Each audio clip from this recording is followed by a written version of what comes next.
Good morning, Internet. I want this video to be a standalone video so you don't have to go click somewhere else, and I'll see if I can't figure out how to get an annotation around here so you can skip past everything you've already seen. After this, I'm going to have Derek explain his experiment, and then I'm going to have some of his favorite people give their predictions on what they think is going to happen. And then I will come back after that and tell you what I did with his experiment. Here is the setup. I have a rifle mounted vertically, and we're going to shoot a bullet into this block, right into the middle of it. And so obviously the block is going to go flying into the air. But we're going to do this again, and instead of firing the bullet right into the middle of the block, we're going to shoot it off to one side. Depends on if the bullet stays in the block. And I'm assuming it does? It does stay in the block, yeah, I'll guarantee you that. So you have angular momentum, which is L, and you have translational momentum, which is P. Yeah. When you hit it in the middle of the block doesn't really spin at all, so it just goes up to a certain height.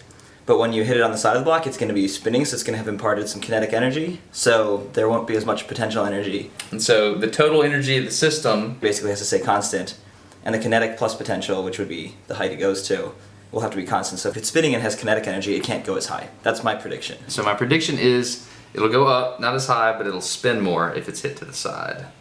Am I wrong? So I looked at the footage to figure out what kind of stuff was used in the experiment. The gun looked to me about 22, so I looked up the data for 22 longs on Wikipedia, and I used that data in my calculations. The block of wood appeared to be a 2x4 made of pine. They make you pay for the half-inch that they turn into sawdust in the lumber mill, so it's not 2x4, it's 3.5 by 1.5. Using my ratios, I figured out that the board was about 4.2 inches long.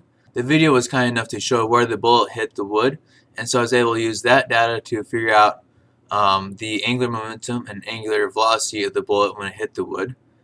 I used conservation of angular momentum and linear momentum because they're used in every collision. Every collision always conserves those quantities. However, not every collision conserves energy. Energy is only conserved when the process can be undone in some reasonable fashion. So when something comes together and they bounce off each other, that's something that can be undone because no deformation occurred, and so energy is conserved in that case. But in this case, deformation of both the bullet and the block occurred, which means that it can't be reasonably undone, which means energy is not conserved in each system, nor is it conserved from one system to the next. I found that the block would have a final velocity of 3.25 meters per second after it was shot, and would have a rotational velocity of 11 revolutions per second. I would reach a maximum height of 0.539 meters. Let's see how well my theory worked out. 1, 2, 3, 4, 5, 6, 7, 8, 9.5. 9.5 revolutions in 0.8 seconds gives me 11.9 revolutions per second.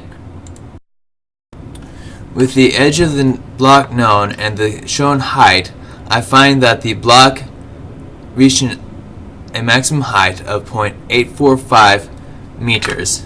I think I should have picked one of the 22 long rifle rounds instead of the 22 long. So how much energy was conserved?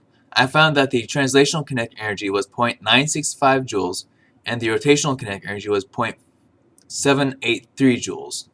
So the bullet originally had 93 joules to start with, so we've clearly lost most of the energy in the collision overall. As you can tell, the two kinetic energies are roughly the same order of magnitude, which means that this experiment is roughly valid. If all the kinetic rotational energy were turned into translational energy going up, the block would go an extra 0.437 meters into the air, which is much greater than the thickness of the line provided by Derek. All of my intermediate steps are in the description below. Thanks for watching. Extra bit. First things first, always watch your units, because they will often, but not always, tell you when something's gone wrong. Warning part for what's about ready to follow. If you're interested in why things are conserved and so you can find them when it shows up the next time, proceed. If you're hesitant to learn something that might just confuse you, stop here before you get confused. conserved quantities always come from a symmetry of some kind. In electromagnetism, we have U1 symmetry, and that produces a conservation of electric charge. In mechanics, we have 7 favorite conserved quantities. We have energy, 3 axes, 3 coordinates of linear momentum, and 3 coordinates of rotational momentum. There's also other quantities out there like LRL vector, Laplace rung somebody else's L name vector,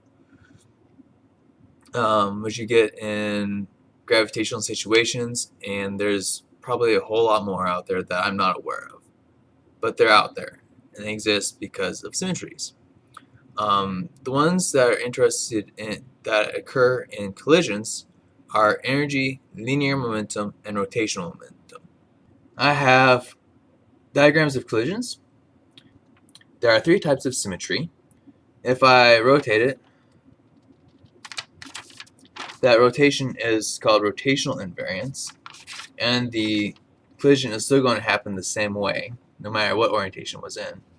And so that will produce conservation of angular momentum. I can move it this way or that way, and up and down and forward and back. So it doesn't matter where the collision occurs, and that's called translational invariance. And that translational invariance gives me linear momentum. The symmetry which allows energy to be conserved is called time reverse invariance. Basically means that something can be undone in a physical manner. As you can see, I have a collision on top where a block comes to this point here and falls apart, or I have 2 blocks come together and form 1 block. In either case, something has to be done to it to make it come together or fall apart. Because it doesn't go forward and backwards well, energy isn't conserved. Whereas in the bottom, you could have time going one way or time going the other way, and you wouldn't be able to tell which direction the collision had happened. And so energy is conserved. So that's where things are how I could determine what was conserved and what wasn't conserved, based on if it could be undone reasonably enough. So in other mechanical systems where you have friction can be undone by pointing all the vectors backwards. But because down at the bottom there are a large quantity of interactions, and those interactions are pretty random, pointing the vectors backwards is really not going to undo friction.